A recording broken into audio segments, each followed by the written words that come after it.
بسم الله الرحمن الرحيم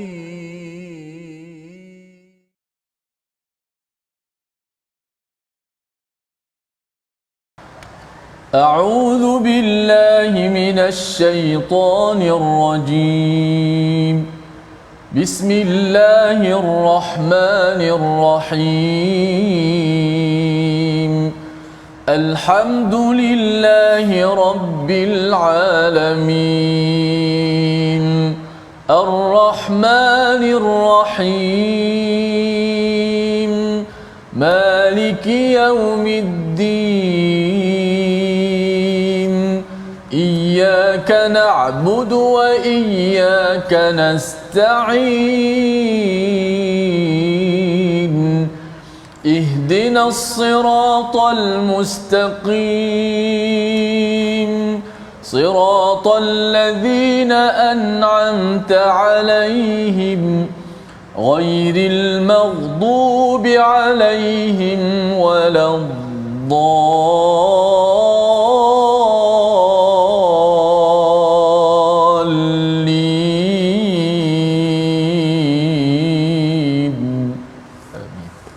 Assalamualaikum warahmatullahi wabarakatuh. Alhamdulillah wassalatu wassalamu ala Rasulillah wa ala alihi wa man wala syada la ilaha illallah syada Muhammadan abduhu wa rasuluh. Allahumma salli ala sayidina Muhammad wa ala alihi wa sahbihi ajma'in. Amma ba'du. Apa khabar tuan-tuan dan puan yang dirahmati Allah sekalian? Kita bertemu dalam My Quran Time baca faham amal pada hari ini untuk sama-sama kita mengulang kaji halaman 523 hingga 528 pada hari ini, dan kita bersama-sama pada hari ini bersama Al-Fadil Ustaz Dr. Syafiq. Apa khabar Ustaz? Baik, alhamdulillah. Alhamdulillah, ahlan wa sahlan Ustaz ya ke teratak kami My Quran Time sama-sama bersama tuan-tuan dan bersama Ustaz Tirmizi. Apa khabar Ustaz? Baik, alhamdulillah. Safa semua sihat, alhamdulillah. Alhamdulillah Ustaz ya. Kita bersyukur bersama dengan Dr. Syafiq sekali lagi. Kita sama-sama ingin mencongkel dan mendapatkan lebih banyak permata daripada halaman yang telah pun kita baca, yang telah pun kita tadabbur secara ringkas pada minggu ini. Mari sama-sama kita mulakan dengan doa kita. Subhanakala ilmalana illa ma 'allamtana innaka antal alimul hakim. Rabbi zidni ilma. Kita ingin sama-sama ya memulakan sesi kita pada hari ini dengan menyimak kepada bahagian akhir daripada surah Az-Zariyat, surah yang ke-51, iaitu pada halaman 523, di mana kita akan melihat kepada peringatan daripada Allah, seruan daripada Allah Subhanahu Wa Taala untuk wadzakir fa inna dzikra. Ayat 55, ayat 56 kita baca memulakan majlis kita pada hari ini bersama Ustaz Tirmizi. Silakan Ustaz. Alhamdulillah, terima kasih Fadil Ustaz Fazrul, tetamu jemputan kita Fadil bahagia Dr. Syafiq yang bersama kita pada kali ini, alhamdulillah. Dan kita akan terus membaca ayat 55 dan 56, satu ayat yang sangat masyhur, selalu disebut-sebut oleh para asatizah kita tentang peringatan yang memberi manfaat kepada orang beriman. Bermanfaat dari sudut apa tu Safas, mungkin insya-Allah Dr. akan pastikan. Selalu kita sebut tentang manfaat, hidup memberi manfaat, orang yang terbaik memberi manfaat kepada orang lain. Kita nak belajar hari ini apakah yang dimaksud manfaat kepada orang-orang yang sentiasa mendapat peringatan, dan ayat 56 juga ayat yang besar maknanya kepada kita semua. Kita baca terlebih dahulu. A'udzubillahi minasyaitonirrajim. Bismillahirrahmanirrahim. Wadzakir fa inna dzikra tanfa'ul mu'minin.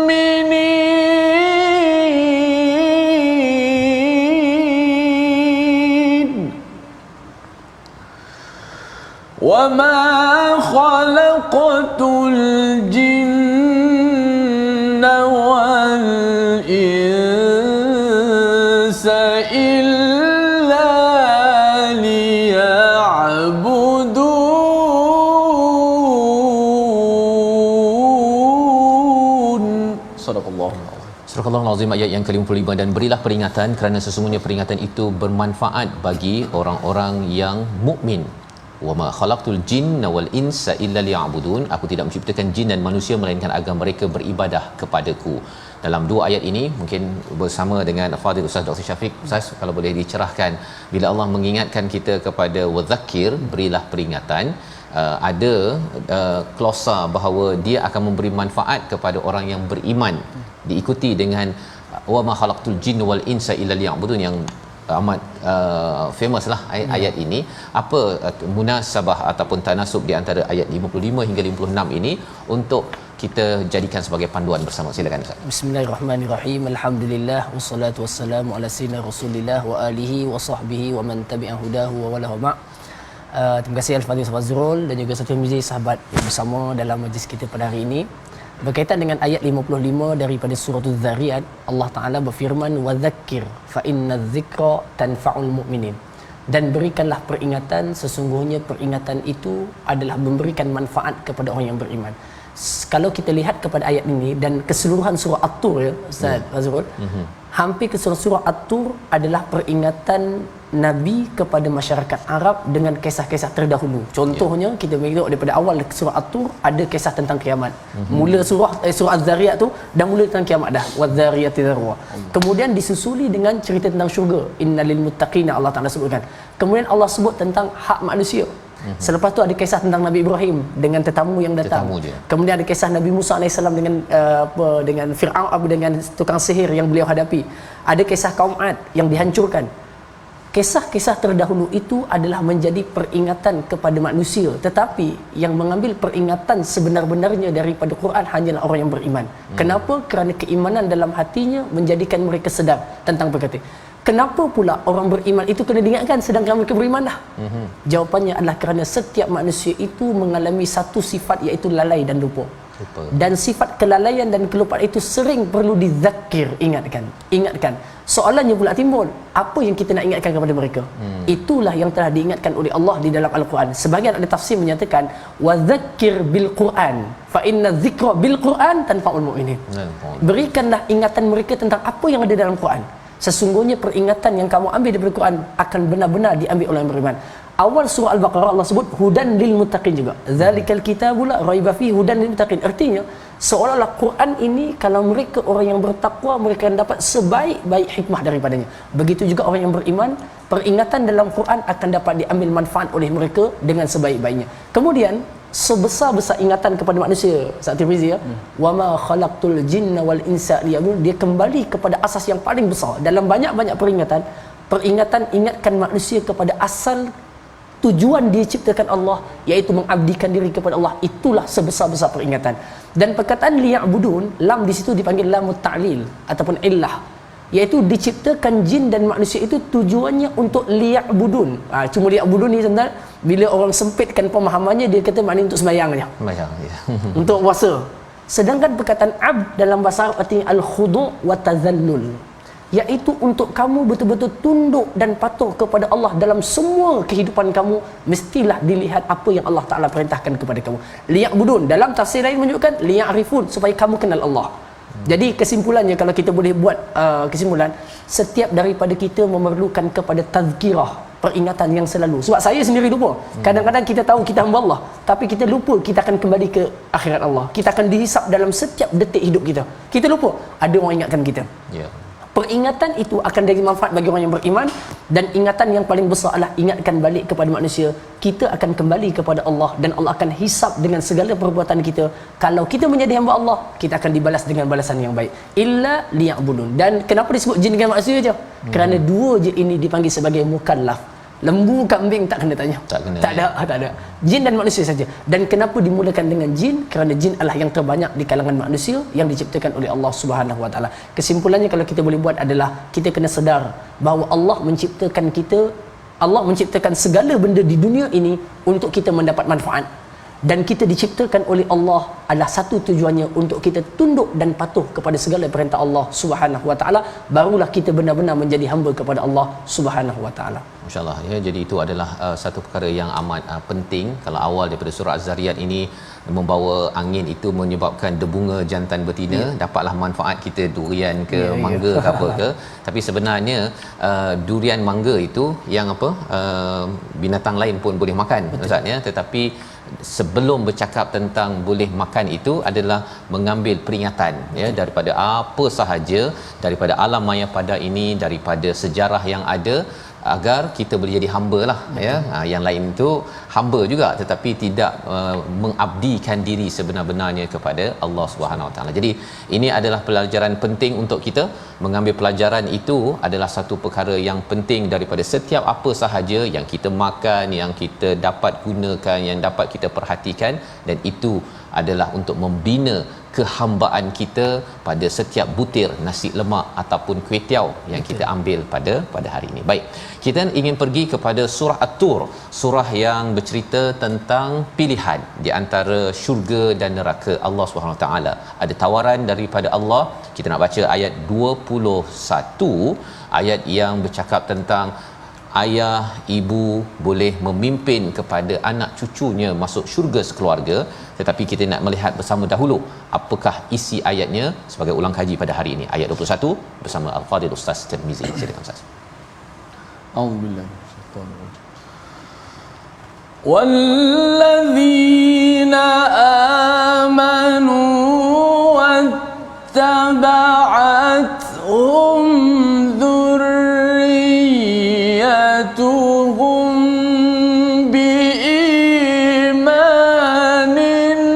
alhaqna bihim dhurriyyatahum wama alatnahum wama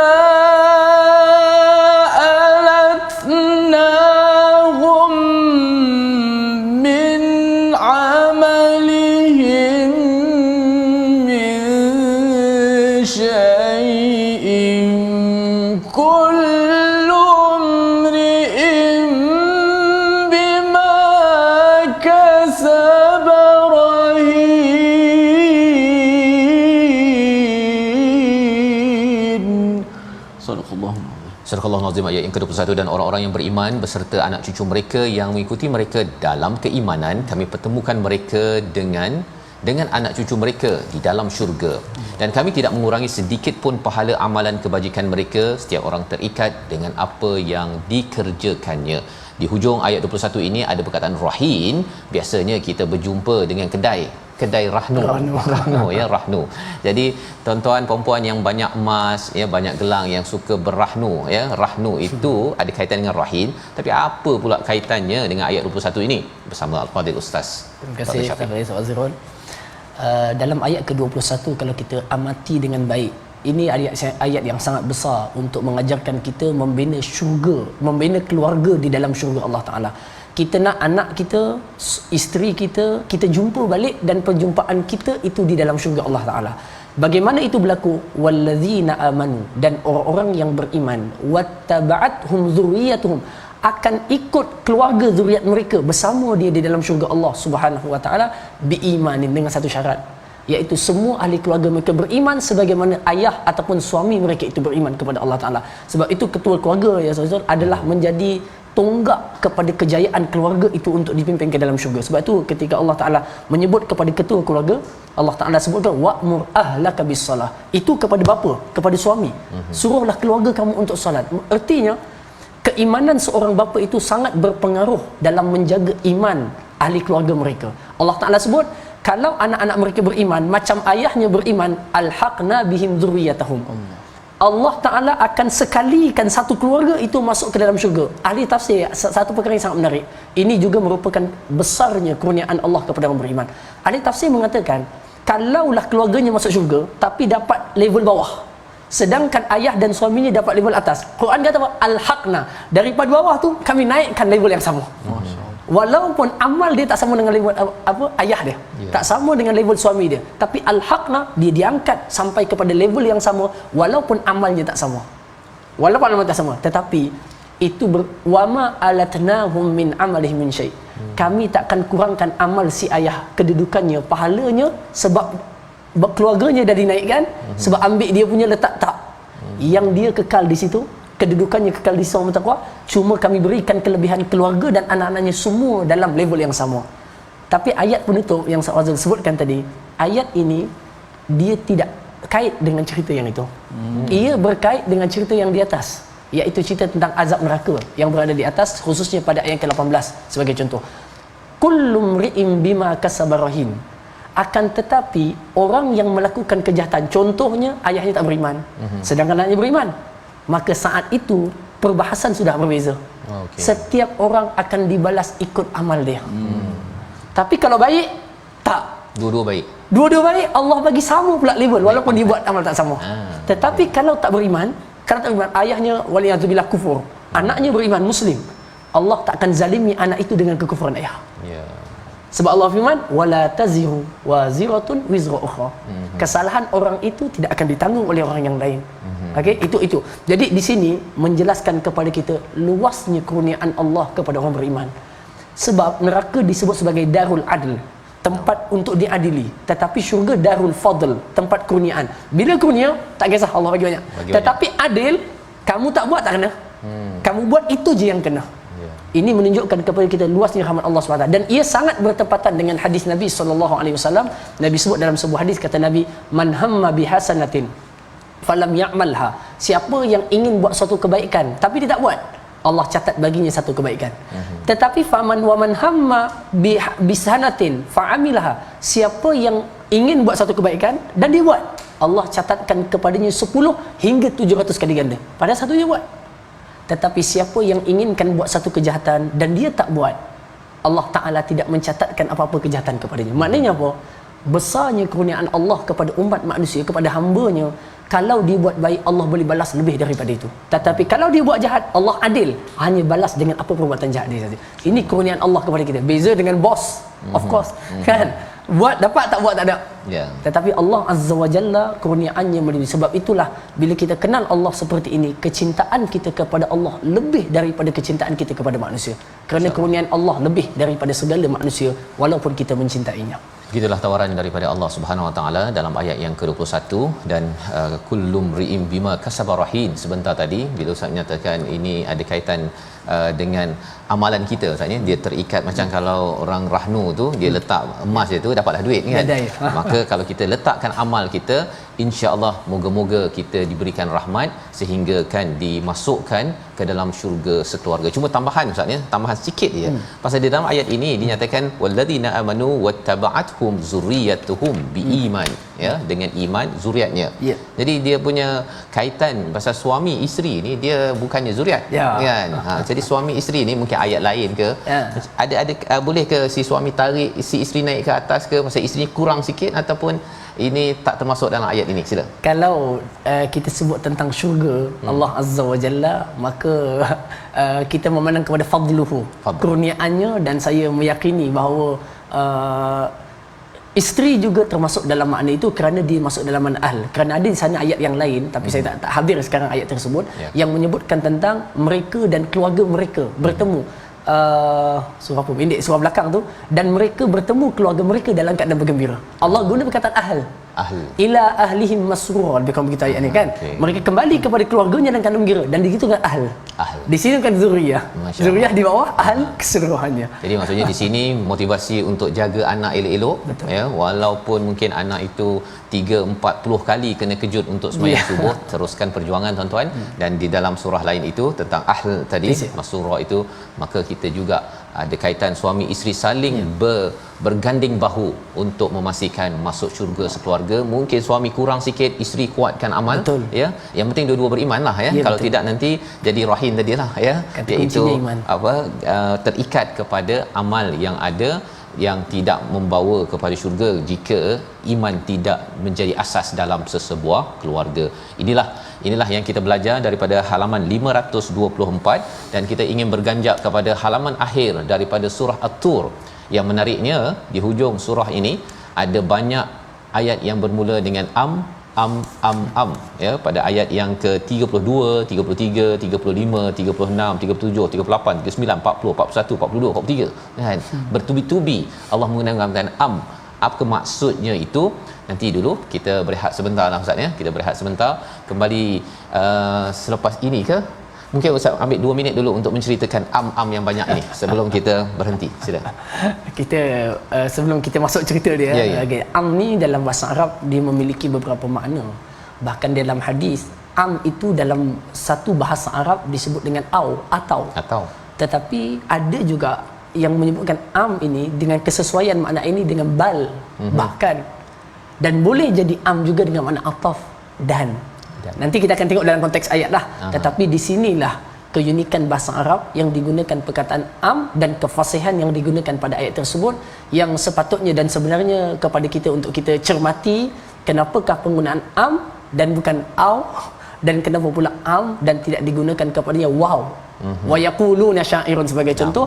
Dan kita akan dalami itu nanti insya-Allah. Apa yang paling penting adalah bahasa Arab ataupun bahasa Al-Quran ini, semakin kita kuasai kesusastraannya, semakin kita akan merasai kelazatannya. Sebab itulah kalau kita boleh pesan kepada siapa yang ada kemampuan untuk belajar bahasa Arab, tak kira dia pengajian Islam ataupun bukan, maka pelajarilah dengan niat kita dapat merasai dan mendalami keindahan bahasa Al-Quran yang siapa merasainya takkan pernah kenyang dalam menghirup kelazatan bahasa Al-Quran Al-Karim. Insya-Allah. Jadi itu adalah asas sebelum kita berbincang tentang isi daripada halaman 525, dan pada pesta buku yang lepas saya berbincang dengan sastrawan negara rupa-rupanya bila ada sastra, bila ada bahasa, seseorang itu dapat mencanai dan juga mengatur perkataan yang indah, dan ia bukan sekadar indah tetapi ia ada kaitan dengan sumbernya daripada hati, dan sudah tentunya dikaitkan dengan kebaikan fitrah yang ada pada diri manusia. Kita akan ikuti apakah isi daripada halaman akhir surah At-Tur. Rehat sebentar, My Quran Time, baca faham amal insya-Allah.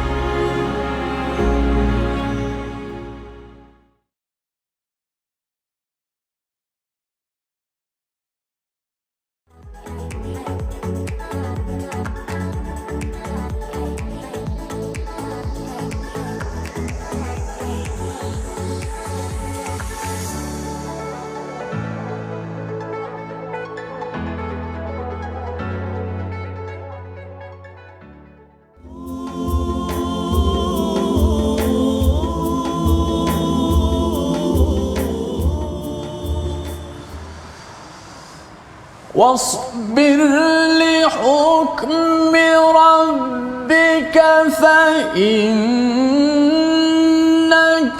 بأعيننا وسبح بحمد ربك حين تقوم ومن الليل فسبحه وإدبار النجوم.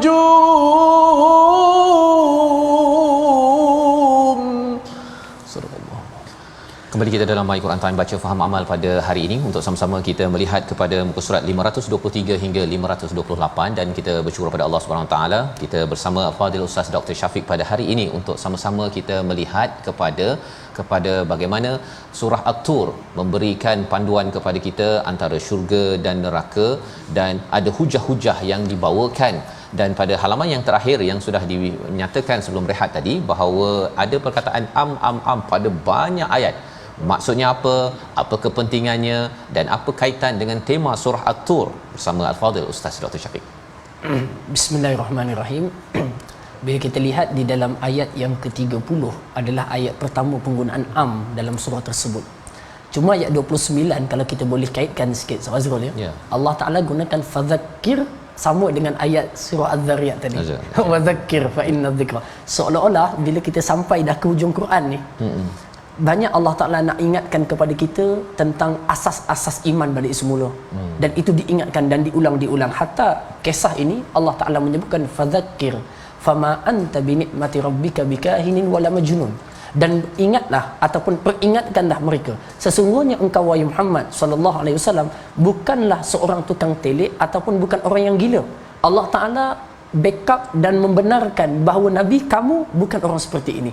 Dengan nikmat Allah yang Allah berikan kepada kamu, gila pun bukan, tukang telik pun bukan. Lalu Allah Ta'ala ceritakan kisah dan templakkan mereka terhadap Nabi SAW. Am yaquluna syairun. Perkataan am di sini saya sebut dah tadi di intro tadi, dia boleh jadi maknanya bahkan mereka mengatakan begitu. Boleh jadi ataf, iaitu seolah dan mereka mengatakan Nabi begitu. Kan? Tetapi boleh jadi, yang ini saya cenderung kepada pandangan ini. Saya juga sempat semalam berbincang dengan seorang ulama daripada Jordan tentang ayat ini, dan beliau juga setuju dengan apa yang setuju, iaitu istifham inkari. Satu persoalan tapi untuk mengingkar. Okey, istifham inkari, iaitu am yaquluna syairun, boleh kita katakan maknanya, adakah mereka menyatakan Nabi ini tukang syair? Patutkah mereka kata Nabi itu tukang syair? Tapi bukan nak suruh jawab ya ke tak, tapi nak ingkarkan bahawa tidak, baginda itu bukan seorang tukang syair. Di sini kalau kita lihat nanti ayat yang datang selepasnya, semua ayat itu adalah tuhmahan kepada Nabi SAW. Yang kita boleh ambil pelajaran adalah Allah Ta'ala seolah-olah mempersiapkan bagi seorang pendakwah dan pemikul risalah iman bahawa mereka tidak akan pernah sunyi daripada kata-kata manusia yang akan menjatuhkan mereka dalam jalan dakwahnya, yang akan mendaunkan jiwa mereka daripada kuat bersemangat dalam dakwah. Apa yang tidak dikatakan kepada Nabi? Syair, seorang penyair. Ayat yang ke-32 tentang apakah akal-akal mereka menyuruh mereka katakan seperti ini, ataupun mereka mengatakan am yaquluna taqawwalah, patutkah mereka katakan Nabi ni sengaja reka Quran? Bala yu'minun, bahkan sebenarnya mereka katakan kalau mereka beriman mereka tak akan cakap macam tu. Kemudian Quran kata am khuliqu. Okey, sampai ayat 35 ni Quran pula yang tanyakan kepada mereka supaya mereka berfikir. Tadi mereka tuduh kat Nabi. Ayat 35 bermula Allah Ta'ala dan Quran mengajak mereka berfikir dengan logik. Am khuliqu min khairi syai'in am humul khaliqun. Adakah patutnya mereka fikir mereka ni tercipta sendiri tanpa asal usul, ataupun diri mereka cipta diri mereka sendiri, pencipta sendiri? Ya, di sana ada dua perkara yang patut kita lihat bersama bagi seorang pendakwah dalam mereka berhadapan kepada mad'u untuk membawa risalah iman kepada mereka. Yang pertama, mesti wujudnya yang dipanggil sebagai dalil dan hujah yang bersifat syar'i ataupun wahyu, dan yang keduanya ayat 35 membawa kepada dalil akli. Quran tanya kat mereka, adakah kamu tercipta sendiri ataupun diri kamu cipta diri kamu? Jadi mereka akan berfikir, macam mana saya nak cipta diri saya, dan bagaimana pula saya tercipta tanpa ada asal usul? Di sini adalah dalil akal. Sebab itu di dalam Islam, dalam Quran hatta Allah sebut ulang kali afala ta'qilun. Afala ta'qilun, afala ta'qilun. Membawa akal, kerana orang kalau tak beriman, jiwanya tak nak beriman. Tetapi kita semua manusia ada satu persamaan, iaitu logik akal yang diterima semua. Kalau saya tanyakan kepada siapa pun, hatta orang bukan Islam, kita tanya, bolehkah seorang anak usianya lebih tua daripada ibunya? Boleh jadikah seorang anak usianya lebih tua daripada ibunya? Semua akan terima, tak kira lah pandai ke bodoh ke, akan kata mana boleh, ibu mesti lebih tua daripada anak. Itu makna logik.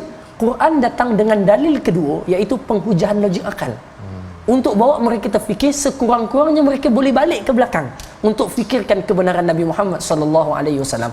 Jadi kalau kita nak sebutkan ayat seterusnya, am indahum khazainul ardh, adakah kamu pegang khazanah kekayaan Allah sampai kamu boleh mendakwa seperti itu? Am lahum sullamun, kamu pernah ke naik ke tingkat atas melihat takdir yang Allah ciptakan kepada manusia? Kemudian Allah Ta'ala sebut pula tentang kejahatan mereka, am lahul banat walakum banun, kamu sandarkan pada Allah ada anak perempuan, kamu pula anak lelaki. Mereka kata malaikat itu anak perempuan Allah Ta'ala, dan sebagainya. Kesimpulan yang kita boleh buat di sini, hadirin yang dikasihan, orang yang beriman mereka memiliki satu jalan dalam hati mereka, iaitu tanzih, menyucikan Allah daripada segala perkara yang tak patut dan tak layak bagi Allah. Okey, manakala orang kafir ataupun orang yang tidak mahu beriman kepada Allah, mereka akan datangkan segala akidah dan kepercayaan yang tak layak bagi Allah Ta'ala. Allah mungkin anak, Nabi yang diutuskan ada sekian dan sekian. Sebab itu kita perlu selalu mengambil jalan tanzih, menyucikan Allah dalam akidah kita daripada segala kelemahan, kekurangan, kesalahan dan sebagainya, supaya iman kita benar-benar bersih kepada Allah Azza wa Jalla. Akhir sekali, ayat yang dibacakan oleh Ustaz Tirmizi tadi, Allah Ta'ala sebut wasabbih bihamdi rabbika hina taqum wa minal laili fasabbih wa idbarun nujum, seolah-olah dengan semua kata-kata dan tohmahan orang-orang musyrikin yang menyempitkan dada kamu wahai Muhammad, ada jalan untuk kamu reduce bahasa dia, untuk kamu hilangkan tekanan tadi, iaitu apa? Bertasbih, memuji Allah dengan banyak ketika kamu solat berdiri, dan pada waktu malam panjangkanlah sujudmu. Okey, dalam ayat yang lain Allah Taala sebut apa? Walaqad na'lamu annaka yadhiqu sadruka bima yaquluna fasabbih. Allah tahu kata-kata mereka itu menyebabkan jada kamu sempit. Kita dalam hidup ni tuan-tuan, pendakwah ke bukan ke, dalam apa juga kebaikan, pasti ada kata-kata yang menyempitkan dada kita. Pasti ada orang yang kecam kita. Kan kadang-kadang kena skema pun kita stres juga kan, dan sebagainya. Kesempitan dada tadi akan dapat dikurangkan dengan dua perkara. Yang pertama, tasbih kepada Allah. Tasbih itu tanzih lah, menyucikan Allah daripada segala kelemahan, kekurangan. Inilah hakikat penghambaan kita. Dan yang keduanya adalah banyakkan sujud. Ketika kita kita letakkan kepala kita yang tanah di atas tanah, maka saat itu akan berlakunya, kita panggil apa, normalkan kembali kita punya keadaan kita yang tidak stabil dalam tubuh apabila tanah bertemu dengan tanah pada saat itu. Sujud adalah lambang penghambaan yang tinggi dan akan dapat mengurangkan tekanan kata-kata luar manusia kepada diri kita. Subhanallah yang menciptakan manusia, dan subhanallah yang menjadikan satu syariat dalam Islam, iaitu sujud kepada Allah Ta'ala. Yang kita ingat sujud tu kepada Allah saja, tetapi sebenarnya sujud itu datang kebaikan kepada diri kita, yang dapat melapangkan kembali dada-dada kita dengan kesempitan hidup di atas muka bumi ini daripada kata-kata nista manusia. InsyaAllah. Itulah penerangan tentang halaman 525. Terima kasih diucapkan ya Al-Fadhil Ustaz Dr. Syafiq, bagaimana kita dijelaskan tentang hujah-hujah ya daripada Allah Subhanahu Wa Taala, kerana Al-Quran ini mengatur cara kita berfikir, cara kita beragama. Kita beragama ni dengan hujah. Dia bukan istilahnya sekadar teka-teka Ustaz ya. Kadang-kadang ada yang teka bahawa Allah apa alal arsh, kemudian tiba-tiba ada keluar bunga teratai pula ya Allah ya. Jadi perkara-perkara begitu kita harapkan bagi tuan-tuan ni yang mengikuti Quran Time ini, yang membaca Al-Quran ya dalam program-program mana pun, sebenarnya Al-Quran ini memimpin cara kita berfikir jelas ya, dan pastinya lebih lagi jelas apabila kita bercakap tentang hak Allah, tentang ketuhanan yang kita diajarkan. Kalau ada orang yang cuba mengotori jiwa kita, kita bertasbih banyak kepada Allah, kita bersujud, dua perkara sebagai panduan untuk Nabi, panduan untuk kita terus tenang dalam menyampaikan risalah dalam kehidupan kita. Seterusnya kita membaca daripada halaman 526, surah yang ke-53, surah An-Najm. Kita ingin memberi perhatian kepada ayat 24 dan ayat 25 ya di bawah itu, untuk sama-sama kita melihat apakah yang sedang disampaikan. Boleh ke manusia ini bercita-cita?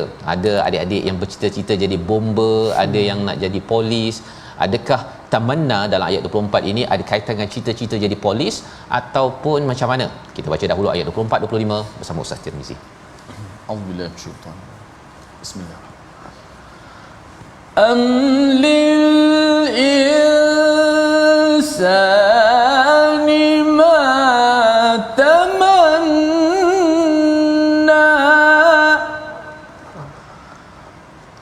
am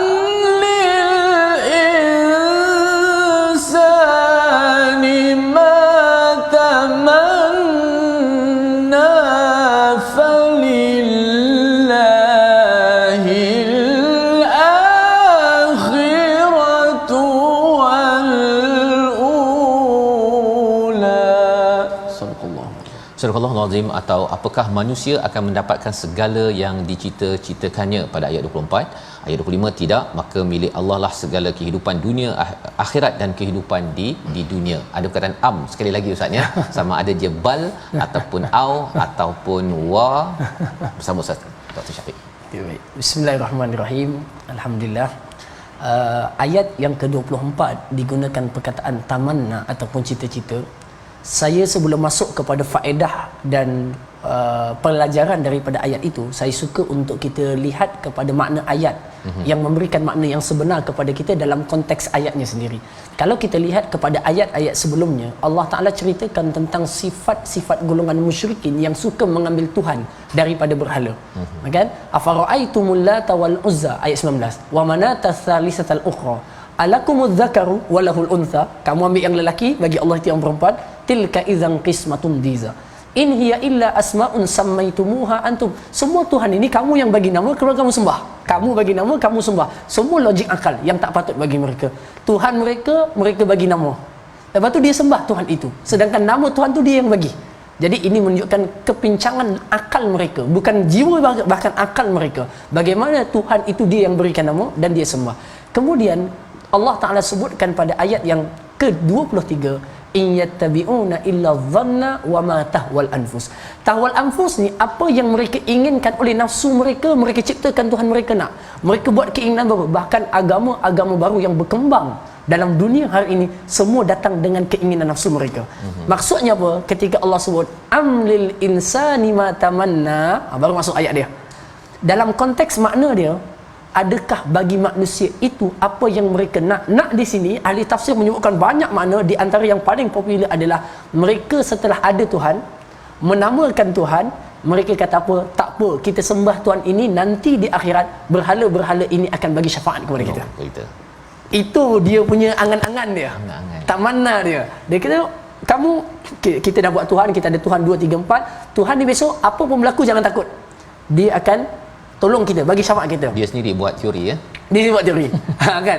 Tuhan tu dia buat, nama pun dia bagi. Apa kita panggil zon itu pun dia yang buat. Sebab tu Quran kata in yattabi'una illa zon. Zon. Sedangkan kita dengan Tuhan yakin, bukan zon. Kita dengan Allah Ta'ala yakin, bukan zon. Akidah mesti dibina di atas yakin, bukan di atas zon. Tetapi mereka dalam Tuhan mereka zon. Zon, mereka zon. Mereka kata tak apa, berhala kita ni besok dia akan bantu kita di akhirat. Syafaat itu dari sudut konteks ayat.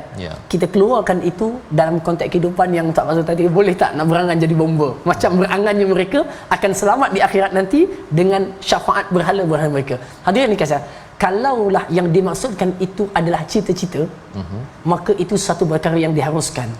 Bahkan para Nabi memberikan galakan kepada sahabat, kata Nabi latustafhanna Konstantinia, akan dibuka kota Konstantinopel, sebaik-baik tenteranya adalah tenteranya, panglimanya panglima yang terbaik. Semua sahabat inginkan mereka jadi tentera itu. Okey, antaranya yang terkenal adalah sahabat Nabi yang mulia, yang meninggal di Salahuddin Al-Ayyubi, Allahumma salli ala sayyidina Muhammad, yang Abu Ayyub Al-Ansari, minta maaf, Abu Ayyub Al-Ansari yang tinggal di sana dan nak jadi satu daripada tentera. Maknanya apa? Dia mencita-citakan apa yang Nabi sebut. Okey, dibenarkan. Tetapi ada satu yang buruk dalam pandangan Islam, dalam diri kita, namanya angan-angan. Angan-angan Mak Jenin digeranggil kan? Angan-angan ni tuan, Nabi dalam sebuah hadis, Nabi pernah lakarkan. Kita tak ada whiteboard di sini, tapi saya boleh lakarkan. Hadis Nabi ni melukis tak banyak dalam hadis. Tapi ada beberapa lukisan yang Nabi sebut dalam hadis. Antaranya yang sebut, hadis ini direkodkan oleh Al-Imam At-Tirmizi dan disyarahkan oleh Syekh Muhammad Ibn Iris Abu Nurraf Al-Marbawi dalam bukunya Bahrul Madhi. Nabi lukis petak begini, kan? Yang penonton boleh handaikan je lah. Okey. Segi empat begini, kemudian titik di tengah dan Nabi tarik keluar daripada kotak tu. Garis tersebut. Garis. Okey, macam layang-layang sikitlah, segi empat, titik dan tarik keluar. Nabi kata apa? Titik di tengah ini adalah manusia. Kotak di sekeliling itu adalah kadar ajalnya. Maknanya kita dikelilingi oleh ajal kita. Bila-bila, anytime takkan boleh keluar daripada ajal. Lain yang keluar itu, itulah angan-angan manusia. Maknanya apa?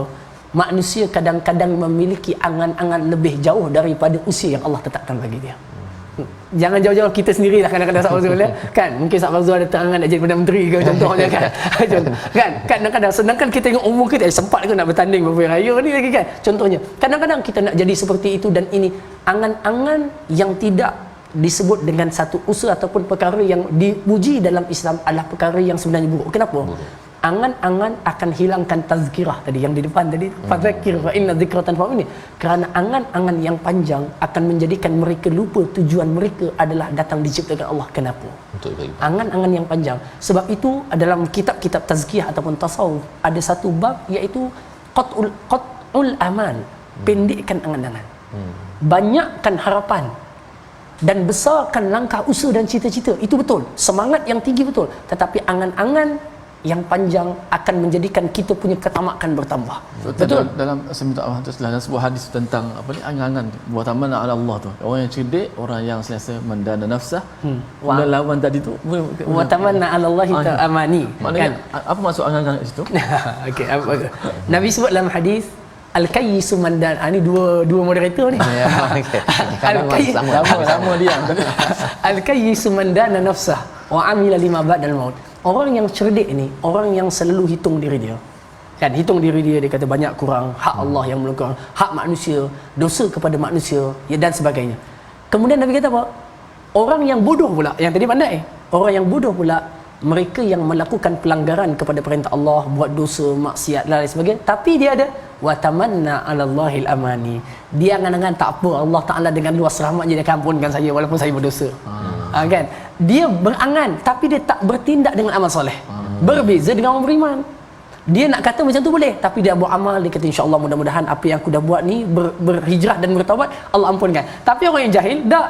Dia kata tak apa, kita teruskan, Allah Taala dengan rahmatnya akan ampunkan kita. Sedangkan tak ada usaha ke arah untuk diampunkan Allah.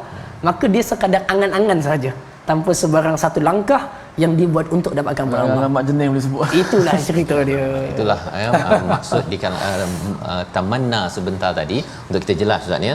Maksudnya ada cita-cita yang okey, ada cita-cita yang tak okey. Cita-cita tak okey itu kerana asas ilmunya tak betul, kan? Kerana tak betul ya. Tetapi kalau katakan dengan usaha, dengan kalau tadi yang mengharapkan Allah ampun, tapi ada istighfar, ada pembaikan yang dibuat, maka itulah yang dipuji. Jadi kita kena pisahkan, dan Allah menemplak pada ayat 24 ni kumpulan yang dia harap tetapi harapan kepada berhala dahlah bagi nama sendiri. Ya, lepas tu harapnya dia pula yang memberikan sifat berhala itu untuk menjadi penolong kepada dirinya sendiri. Ini adalah satu cara berfikir yang rosak, dan sudah tentunya Allah terus baiki pada ayat yang ke-25, falillahil akhiratu wal ula. Sesungguhnya Allah lah yang memiliki akhirat dan juga dunia ini, bukannya berhala tersebut. Malah kalau katakan dia berhala itu diciptakan, dia sembah, rasanya banyak barang sebenarnya perlu disembah kan. Kalau ikut logik tersebut, tapi itulah logik yang istilahnya ke laut dah Ustaz ya, tidak dibenarkan. Dan inilah surah An-Najm, surah yang menjelaskan ikutlah wahyu, bukannya mengikut kepada hawa nafsu. Dan inilah salah satu surah tentang, kalau dalam dunia akademik Ustaz ya, bercakap tentang epistemologi, sumber ilmu, maka sumber ilmu kita sudah tentunya perlu berasaskan kepada salah satu perbincangannya dalam surah An-Najm ini sendiri. Jadi kita bersyukur pada Allah SWT pada hari ini kita dapat mengulang kaji beberapa halaman. Moga-moga ada permata yang dapat pada hari ini bagi tuan-tuan yang berada di rumah, sedang bercuti, sedang bersama keluarga, nak makan tengah hari, makan pagi ke apa ke, tapi yang pastinya ialah kita doa pada Allah SWT agar diri kita dipimpin dengan gaya fikir Al-Quran, dan sudah tentunya kita selalu mengutamakan wahyu berbanding dengan al-hawa yang Allah nyatakan dalam surah An-Najm. Kita berdoa di hujung ini bersama Al-Fadil Ustaz Dr. Syafiq. Silakan Ustaz. Bismillahirrahmanirrahim. Alhamdulillahirabbil alamin wa bihi nasta'in wassalatu wassalamu ala sayyidil mursalin wa khatamin nabiyyin wa ala alihi wa ashabihi ajma'in. Allahumma ighfir lana dhunubana wa liwalidina warhamhum kama rabbawna shighara. Ya Allah, ya Tuhan kami, ampunilah segala dosa-dosa kami. Ampunilah dosa kedua ibu bapa kami, ampunilah dosa guru-guru kami, ampunilah dosa anak-anak murid kami, sahabat dan teman kami. Ya Allah, jadikanlah kami dan keluarga kami menjadi penghuni syurga-Mu ya Allah. Ampunkan segala kelemahan dan kekurangan kami ya Allah. Bantulah kami untuk menjadi sebaik-baik hamba-Mu ya Arhamar Rahimin. Ya Allah, ya Tuhan kami, kurniakan kepada kami kelazatan mentadabbur kitab-Mu ya Allah. Kurniakan kepada kami sifat benar dalam bermuamalat dengan kitab-Mu ya Allah, dan jadikan Al-Quran sebagai petunjuk kepada kami, keluarga kami, dan matikanlah kami dalam jalan berkhidmat kepada kitab-Mu ya Arhamar Rahimin. Rabbana zalamna anfusana wa in lam taghfir lana wa tarhamna lanakunanna minal khasirin. Rabbana 'alaika tawakkalna wa ilaika anabna wa ilaikal masir. Wa sallallahu ala sayyidil mursalin wa ala alihi wa sahbihi ajma'in walhamdulillahi rabbil alamin. Terima kasih. Amin ya rabbal alamin. Moga-moga Allah mengabulkan doa kita pada hari ini tuan-tuan, bersama dengan Al-Fadhil Ustaz Dr. Syafiq dan juga Al-Fadhil Ustaz Tirmizi pada hari ini. Dan terus kita ingin memastikan cara berfikir aras tinggi yang dibawakan Al-Quran ini kita lebar-lebarkan, sebar-sebarkan dalam tabung gerakan Al-Quran. Peluang untuk tuan-tuan menjadikan ruang ini untuk menyumbang ataupun juga mendapatkan bantuan untuk kita melaksanakan program-program Quran di sekolah ataupun di masjid ataupun di mana jua. Ada nombor yang tertera sebentar tadi, boleh hubungi kerana kita yakin bahawa ada rakan-rakan kita yang ingin menyumbang kerana ingin melihat anak-anak generasi akan datang adalah anak-anak yang cara berfikirnya mengutamakan kepada wahyu bukannya mengikut kepada nafsu. Kita bertemu pada halaman baru pada hari esok insya-Allah dalam My Quran Time, baca faham amal insya-Allah.